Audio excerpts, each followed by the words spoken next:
El fracking en realidad es una tecnología, es una técnica.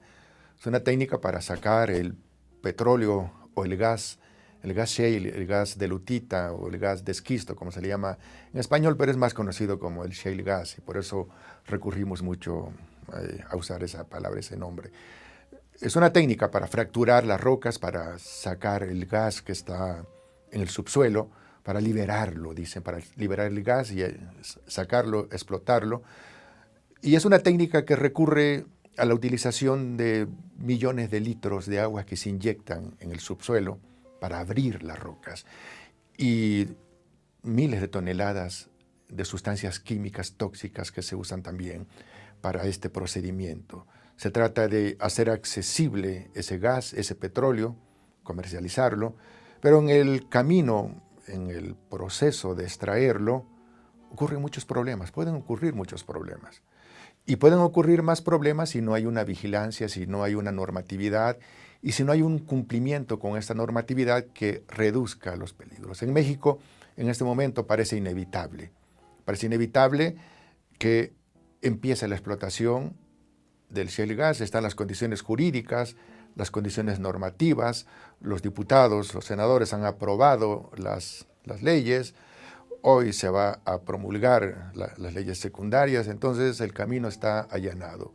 ¿Qué nos queda en este momento por hacer? Prácticamente a nosotros, a los ciudadanos, a los que conocemos el problema, o sea, a los que estamos aprendiendo a conocer este problema, bueno, pues es fundamentalmente ver las posibilidades que brinda el marco jurídico y tratar de hacer que las normas ambientales se cumplan.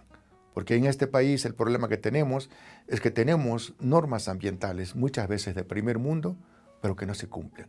Y entonces eso equivale pues, a decir que no existen esas leyes porque no se están cumpliendo, las autoridades, las instituciones no tienen las herramientas para ponerlas en práctica. Los poderes de las compañías, de las corporaciones son mayores que el de las instituciones que van a regular o que están regulando estas actividades. Muchos peligros, ciertamente hay muchos peligros asociados a la explotación del shale gas.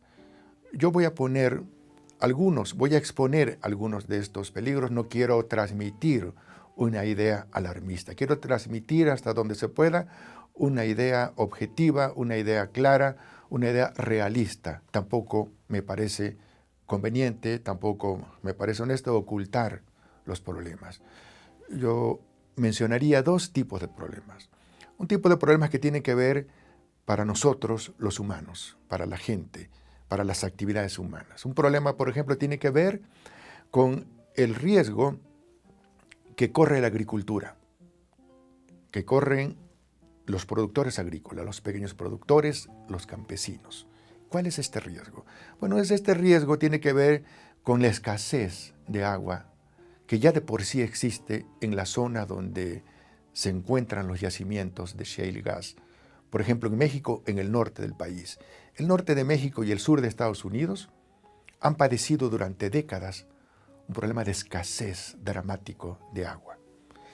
El fracking, la fractura hidráulica, para hacer accesible este gas y este petróleo que está en el subsuelo, requiere la utilización de millones de litros de agua que se inyectan en el subsuelo para fracturar las rocas y permitir que salga este hidrocarburo para ser explotable. De tal manera, pues, que ese es un problema fundamental porque, por una parte, va a distraer un recurso que es escaso y que se consume mucho en la agricultura. El 70% del agua en este país se destina a la agricultura, y va a distraer el agua también que se dedica, por otra parte, para el consumo doméstico. Ese es un problema que tiene que ver con la escasez. Pero hay otro problema que no nada más es el de escasez, es el de la contaminación. Es decir, nosotros tenemos el problema de que estas sustancias químicas que se utilizan, que se inyectan en el subsuelo para fracturar las rocas y liberar el gas, son sustancias altamente tóxicas. En Estados Unidos, los estudios que se han hecho, el Congreso americano ha hecho estudios en donde se demuestra la toxicidad de estas sustancias. El presidente Obama hizo la concesión a la industria del shale gas de no revelar los contenidos de las sustancias químicas, mantenerlo en secrecía, para no provocar alarma en la población. Eso tiene que ver con un problema de contaminación que puede afectar a la salud humana cuando la gente toma el agua contaminada. No quiero decir que todo el agua va a estar contaminada. Quiero decir que hay un alto riesgo, hay una alta posibilidad de contaminación de los mantos freáticos, de las aguas del subsuelo y de las aguas superficiales. No necesariamente va a ocurrir, pero puede ocurrir. En Estados Unidos ha ocurrido. Pero en Estados Unidos hay una cierta vigilancia, hay una mayor presencia de la sociedad, de los organismos civiles que están cuestionando, que tienen capacidad, que tienen poder para retar a la autoridad en estas materias cuando la autoridad no quiere o es renuente a oír a la sociedad tiene una presencia mucho más fuerte que la que tiene en México. Eso significa vivir en una democracia de segundo nivel como la que nosotros vivimos o una democracia de un país desarrollado. Pero teníamos también los problemas que esta contaminación puede causar no solamente a los humanos, sino a la propia naturaleza, a las propias especies animales y vegetales. Voy a enumerar algunos de estos problemas. Tenemos problemas que tienen que ver con la posibilidad de aumentar la actividad sísmica. Esto se demostró en Inglaterra, precisamente con la explotación del shale gas. Los estudios demostraron que sí hay una asociación entre el fracking, entre la fractura hidráulica para liberar el shale gas y el aumento de la actividad sísmica. No voy a decir que sea un aumento de la actividad sísmica de una magnitud alarmante, pero sí hay un aumento. Eso lo tenemos que tomar en consideración.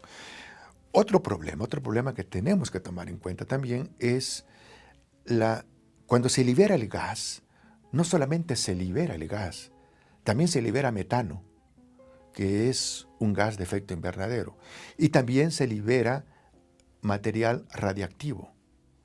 O sea, viene junto con el gas. Se está abriendo las rocas, el subsuelo profundo, y está ocurriendo esta posibilidad. La contaminación de las aguas, la contaminación de la naturaleza, de los cuerpos de agua, todos estos son problemas reales. En México, la reforma energética y las condiciones jurídicas que se han creado ya hacen inevitable la entrada en escena del shale gas. Por lo tanto, nosotros en este momento lo recomendable es ver de las normas ambientales que se están poniendo en vigor o que deben entrar en vigor, o de las instituciones ambientales que van a intentar contrarrestar los efectos colaterales dañinos del shale gas, ver la posibilidad de que la sociedad esté vigilante, esté atenta al cumplimiento de la normatividad. Porque ese ha sido un problema que hemos tenido en México. Repito, leyes de primer mundo y un cumplimiento de estas leyes de quinto mundo. Hay un punto que quiero mencionar que me parece importante. El shale gas es una actividad que involucra muchos elementos de la sociedad, elementos que tienen que ver con la economía, elementos que tienen que ver también con la política nacional y con la política internacional. Voy a mencionar algunos de estos elementos. En Estados Unidos, por ejemplo, el shale gas, está provocando, por supuesto, una revolución en los precios también, no nada más una revolución tecnológica, una revolución en los precios y una revolución en la política también. Una revolución en los precios porque ha hecho posible que este gas sea más barato, sea más económico. Entonces, lo que está ocurriendo es que algunos expertos han dicho el shale gas contamina menos, tiene menos gases de efecto invernadero. Eso habría que verlo, es posible. Pero eso se contrarresta con el hecho de que en Estados Unidos se está consumiendo más gas en este momento porque es más barato. Una cuarta parte del gas que se consume en Estados Unidos viene del shale gas. Y se está consumiendo más porque es más barato. De tal manera que las posibles ventajas de un hidrocarburo que contamina menos en términos de gases de efecto invernadero, está consumiéndose más. Eso se dice, por ejemplo, en Estados Unidos es más barato el gas en este momento por efectos del shale gas y del fracking. En México va a ser más barato. Esa es una lógica que es muy fácilmente de ser refutable, porque no depende únicamente de que en un país cueste menos para que en el otro, como México, se transfiera esos menores costos. Estados Unidos son los dueños del capital, tienen el capital financiero, comandan la economía financiera mundial. Estados Unidos tienen control de la tecnología. La tecnología la usan en el shale gas no únicamente para explotar directamente, las compañías americanas para explotar directamente el shale gas, sino venden la tecnología a los que la quieran utilizar. Entonces tienen control de la tecnología. Tienen control de la producción de las sustancias químicas que se utilizan para la fractura hidráulica. Entonces tienen control de toda una serie de factores que intervienen en la producción del shale gas, que hace que para ellos sea más barato y para nosotros vaya a ser más caro. No tiene por qué ser más barato aquí porque es más barato allá. En Estados Unidos es más barato la renta de los teléfonos celulares que en México. ¿Por qué no es más barata en México? Por todos estos elementos que estoy hablando, del control de la tecnología, del control de los capitales financieros. En Estados Unidos, por ejemplo, y en Europa, las tarjetas de crédito, los mismos bancos que operan en México, que operan en Estados Unidos y en Europa, ofrecen las tarjetas de crédito, supongamos, por decir algo, con una tasa de interés del 15 al 25% anual. En México, los mismos bancos cobran más del 50%. Si nosotros decimos, bueno, es que en Estados Unidos es más barato y en México va a ser más barato, pues ya tenemos la prueba de que no ocurre así. Por todos estos factores. El crédito hipotecario en Estados Unidos es más accesible y cuesta menos que en México. Intenten tomar un crédito hipotecario o un crédito para adquirir un automóvil en México y se van a dar cuenta de la diferencia de los costos del crédito. Entonces esa lógica no es aplicable. Por el lado de la política, el shale gas le permite a Estados Unidos algo muy importante: aparecer en la escena mundial como un país autosuficiente, como un país que le manda al mundo el mensaje: no vamos a depender de los países árabes, no vamos a depender de la OLP, no vamos a depender de Venezuela, podemos ser independientes. No sé hasta qué punto Estados Unidos pueda mantener esta independencia, durante cuánto tiempo, a lo mejor no va a ser por mucho tiempo, pero mandar ese mensaje es un mensaje absolutamente político. Y también es un mensaje que se le manda a Rusia, que los países europeos pueden dejar de depender de la tiranía del gas ruso. Rusia tiene sometida a parte de Europa por su dependencia del gas ruso, la dependencia de Europa del gas ruso. Quienes más están sometidos son los antiguos aliados de la Unión Soviética, la Europa oriental, a quienes Rusia le vende el precio del gas al doble de lo que se lo vende a Europa occidental, porque tiene menor capacidad de negociación. Pero entonces, con la presencia del shale gas, Polonia, Ucrania, distintos países de Europa oriental y también de Europa occidental le pueden decir a Rusia: tenemos nosotros el recurso. Tenemos el shale gas.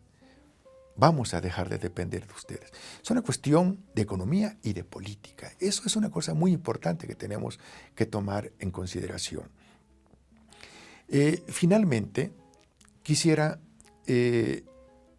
redondear esta idea de lo que significa el shale gas en términos de nuestra concepción de la vida y de la naturaleza. El shale gas es un ejemplo de la forma como nosotros, los humanos, tratamos a la naturaleza y a la gente. La gente, en este sistema regido por la economía, regido por la lógica de la economía en el que vivimos, la gente a las corporaciones petroleras, a cualquier corporación, de las grandes corporaciones que controlan la economía mundial o las que controlan el capital, las finanzas mundiales, la gente solamente les interesa como fuerza de trabajo o como consumidores. Y la naturaleza les importa menos. La naturaleza les importa como un factor de producción, como una materia prima, como materia muerta, como un insumo para la producción, como una fuente de riqueza. Eso es la idea de la naturaleza y la idea de la gente que se tiene en estas grandes corporaciones o en los grandes capitales nacionales e internacionales. Por lo tanto, hablar del bienestar de la población y hablar del cuidado del medio ambiente que se va a tener es una hipótesis. Pero es una hipótesis en alguna de sus componentes, es una hipótesis muy dudosa. Hay que ver. Pero lo que sí es cierto y lo que sí es importante remarcar es que no se está perdido todo. La sociedad tiene la fuerza en sus manos de hacer cambiar las cosas. Y esta fuerza, esta posibilidad, tiene que ver con un factor que nos parece muchas veces que tiene poco que ver, pero en realidad tiene mucho que ver. Tiene que ver con la democracia, con la posibilidad de fortalecer no solamente las instituciones democráticas, sino la práctica de la democracia. Fortalecer la práctica de la democracia en México significa, y en el mundo entero significa, exigirle a la clase económica, a la clase política, limitar sus excesos. Significa hacer cumplir las leyes, hacer cumplir las normas. Si hay una norma que da la posibilidad de proteger a la gente, de proteger a la naturaleza contra esta depredación de los recursos y de la fuerza de trabajo de la gente, entonces exigir que se ponga en práctica esa ley, esa norma. Exigir que haya sanciones a los que violen estas normas y estos estándares ambientales. En ese sentido, por eso es que menciono la idea de fortalecer las instituciones y la práctica de la democracia es algo que está estrechamente vinculado y que tiene un potencial transformador tremendo, que no hemos todavía sido capaces de asimilar en toda su magnitud.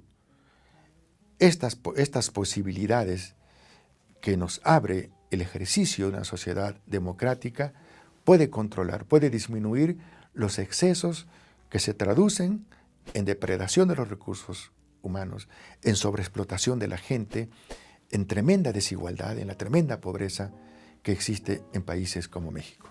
Muchas gracias.